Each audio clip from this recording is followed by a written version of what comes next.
Assalamualaikum warahmatullahi wabarakatuh. Alhamdulillahilladzi arsala rasulahu bil huda wa dinil haqq liyudhhirahu 'ala dini kullihi wa kafa billahi shahida. Asyhadu an la ilaha illallah wahdahu la syarika lah wa asyhadu anna Muhammadan 'abduhu wa rasuluh. Allahumma shalli wa sallim ala nabiyyina Muhammadin wa ala alihi wa ashabihi wa man tabi'ahum bi ihsan ila yaumil din. Amma ba'du. Qala Allah ta'ala fil Qur'anil Karim, subhanalladzi asra bi 'abdihi lailan minal masjidil harami ilal masjidil aqsa alladzi barakna hawlahu liyuritahu min ayatina innahu huwas samiul basir. Puji syukur kita panjatkan kehadirat Allah Subhanahu wa taala karena berkat karunia-Nya kepada saat ini masih bisa menikmati iman dan Islam. Pada kesempatan ini kita akan membahas satu peristiwa yang berada di luar jangkauan kemampuan akal manusia yang pernah diamalami oleh baginda Rasulullah SAW, yaitu peristiwa Isra Mi'raj. Peristiwa yang sangat monumental, peristiwa yang tidak bisa dinalar. Di dalam riwayat disebutkan pada suatu malam Rasulullah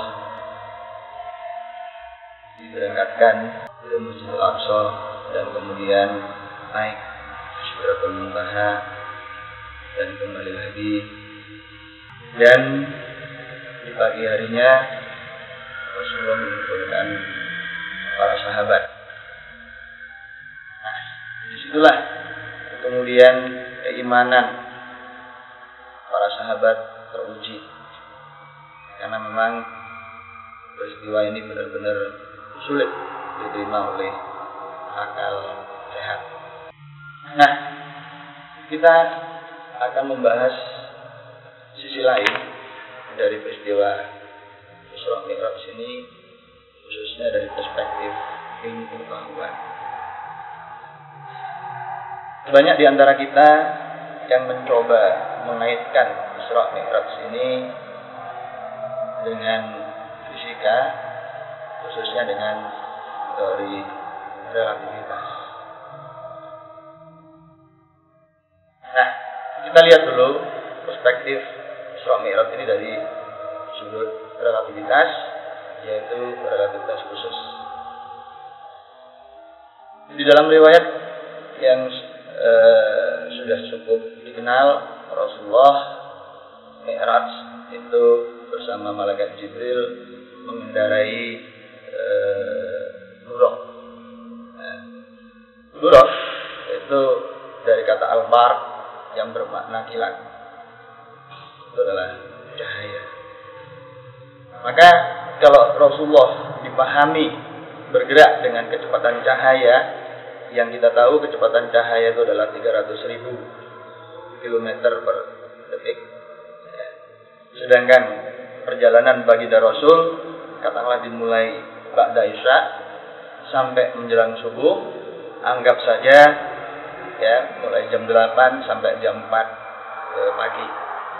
Maka ini adalah perjalanan 8 jam. Nah, yang berarti sekali jalan itu adalah 4 jam. Nah, kalau berjalan dengan kecepatan cahaya, berarti dalam waktu 4 jam ya, ada 4 kali 60 kali 60 kali 300.000 km per detik ya. Itu akan kita peroleh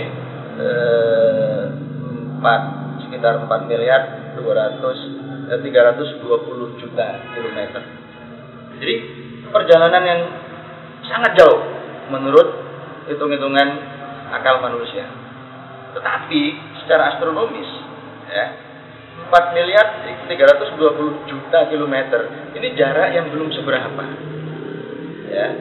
Kalau kita ukur rata-rata, kita hitung rata-rata jarak bumi Neptunus ya, planet yang paling luar setelah Pluto eliminasi sebagai anggota sistem tata surya, maka yang kemudian keluar dari Neptunus. Nah, ini ternyata belum sampai Neptunus. Nah, jadi masih kurang 15 juta kilometer, yaitu Neptunus. Artinya apa? Artinya perjalanan Rasulullah ternyata kalau bergerak dengan kecepatan cahaya itu belum keluar dari sistem tata surya kita. Betul ya? Jadi kita belum berbicara tentang Sidratul Muntaha ini. Nah, ini ya. Itu yang pertama. Kemudian yang kedua, kalau Rasulullah bergerak dengan kecepatan cahaya, maka Rasulullah itu akan hancur. Ya, ini menurut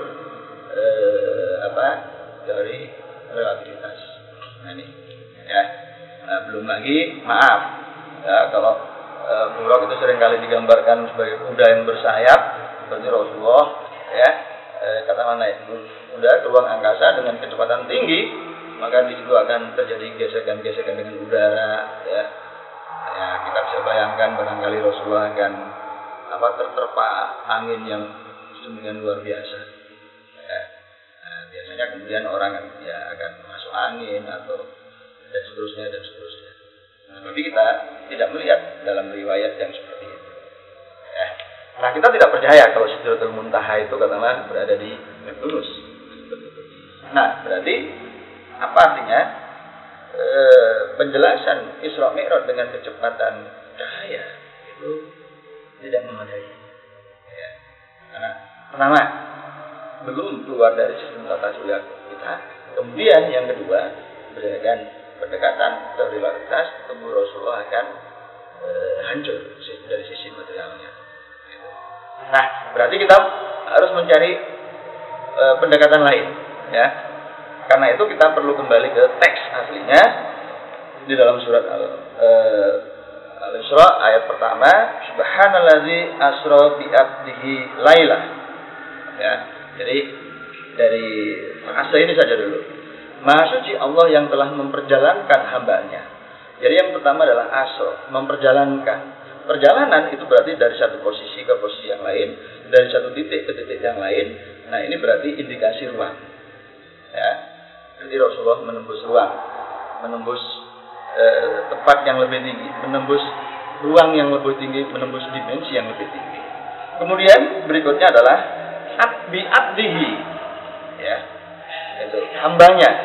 Nah, hamba di sini Rasulullah itu adalah tubuh dan roh Rasulullah. Ya. Nah, yang ketiga adalah Laila, malam. Ya. Berarti di sini menyangkut dimensi ruang, ya, waktu, Laila, kemudian materi dan roh. Nah, maka ini bisa kita jadikan sebagai basis kosmologi Islam yang sekaligus membedakan dari kosmologi Barat. Karena dalam kosmologi Barat yang diterima itu hanya materi, ruang, dan waktu dengan menegasikan roh. Betul ya? Itu yang pertama. Nah, berarti ya, dalam perspektif ini perjalanan Rasulullah adalah perjalanan menembus atau menuju dimensi yang lebih tinggi. Itu. Ya. Sebab kalau perjalanan Rasulullah itu kita pahami perjalanan dalam dimensi material, ya, maka Rasulullah tidak kemana-mana. Jadi tidak bisa menjelaskan apapun. Gitu. Sehingga ini perlu kita jelaskan bahwa perjalanan Rasulullah, perjalanan Mi'raj itu adalah perjalanan menembus dimensi yang lebih tinggi. Nah, karena itu saya akan berilustrasi yang konkret, ya. Karena ruang kita ini adalah ruang 3 dimensi, ditambah waktu menjadi ruang waktu yang 4 dimensi. Ya. Nah, saya sudah membawa ilustrasi. Ini adalah contoh ruang 1 dimensi. Jadi kalau 1 dimensi, berarti kalau misalkan di sini ada semut, semut itu hanya bisa maju dan mundur. Itu loh ya. Jadi tidak bisa kanan kiri, tidak bisa atas bawah. Ini adalah contoh ruang 1 dimensi. Sekarang kita lanjutkan ruang 2 dimensi, alam semesta 2 dimensi.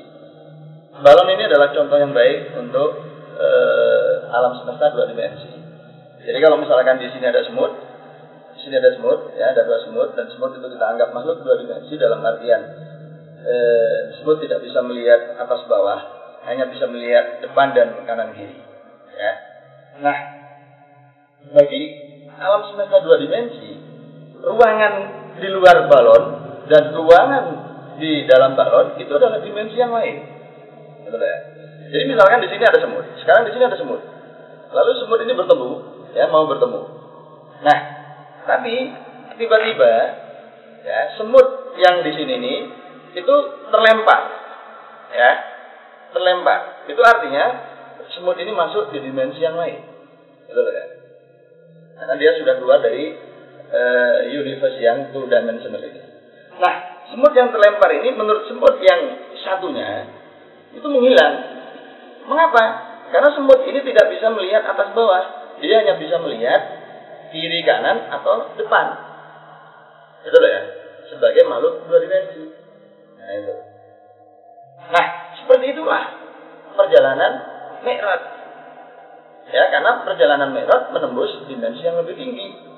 Kalau menembus dimensi yang lebih tinggi, jadi menurut kita yang berada dalam ruang 3 dimensi atau 4 dimensi yang dengan waktu itu, berarti ketika naik ke dimensi yang lain yang lebih tinggi, berarti menurut kita Rasulullah dan malaikat Jibril itu menghilang.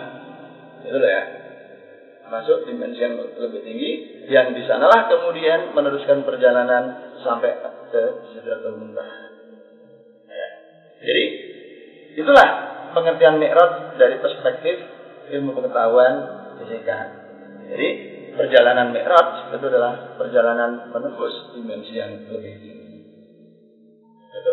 Nah, setelah itu ya sudah, kita belum punya informasi yang cukup tentang dimensi yang lebih tinggi, atau istilah populernya itu adalah dunia lain. Ya.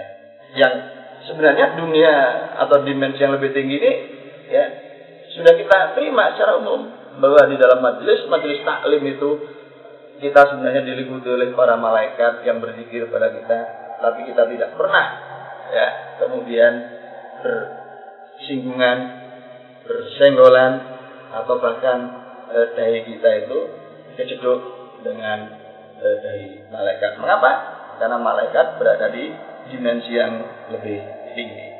Nah, itulah makna Isra Mi'raj dari perspektif ilmu pengetahuan, ya, bahwa Isra Mi'raj itu memperkenalkan tentang eksistensi dimensi yang lebih tinggi.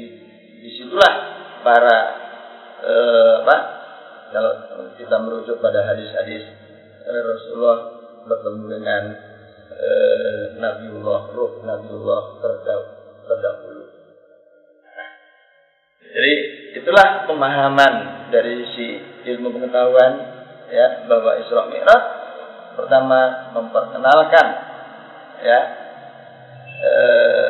basis kosmologi Islam, bahwa realitas yang kita terima adalah ruang, waktu, materi, dan ruh. Ini yang membedakan dari kosmologi Barat yang hanya menerima ruang, waktu, dan materi dan menolak ruh. Nah, ini, ya. Jadi itulah hikmah Isra Mi'raj. Dan yang tidak kalah menarik adalah mengapa kok Mi'raj dilangsungkan pada malam hari, bukan pada siang hari. Sebab kalau siang hari, ya, Mekah itu menghadap ke matahari. Berarti perjalanan meninggalkan bumi itu menjauhi bumi. Kalau siang hari berarti menuju ke matahari. Nah, kalau bergerak dengan kecepatan cahaya, maka dalam waktu 8 menit Rasulullah akan nyampe di matahari, akan nyebur matahari, padahal temperatur permukaan matahari sekitar 5.000-6.000 derajat Celcius. Ya, berarti tubuh Rasulullah katakanlah akan kosong, akan langsung menguap. Sehingga dari sisi hikmahnya, ya, mengapa kok bukan siang hari tetapi malam hari? Ya, sebab kalau malam hari katakanlah nubuah bisa berakhir karena tubuh Rasulullah akan kecemplung matahari. Itulah hikmah Isra Mi'raj dari sisi ilmu pengetahuan. Ya, yang pertama tadi bahwa Isra Mi'raj menawarkan konsep ya, dasar tentang kosmologi Islam. Ya, kita menerima dimensi yang lebih tinggi dari sekedar di 4 dimensi ruang dan waktu, tapi ada dimensi yang lain. Inilah yang harus kita terima, dan itu yang yang katakanlah eksistensi roh ditolak oleh sains barat yang bertumpu pada materialisme. Demikianlah penjelasan Isra Mi'raj dari sisi ilmiah, ya, fenomena yang menarik, fenomena yang di luar jangkauan akal sehat, yang beberapa tahun silam menarik perhatian seorang filsuf dan pujangga Francis Dante yang kemudian menulis buku Divine Comedy, ya, komedi wilayah. Nah, mudah-mudahan penjelasan Isra Mi'raj ini mampu meningkatkan kualitas ketakwaan kita, keimanan kita, dan juga semangat untuk memahami fenomena alam, ilmu pengetahuan lebih lanjut. Semoga Allah memberi kekuatan kita, ya, meridhoi upaya kita, meningkatkan kualitas keimanan kita, dan juga mampu mengeksplor lebih lanjut ya tentang rahasia ruang, waktu, materi, dan roh. Terima kasih. Assalamualaikum warahmatullahi wabarakatuh.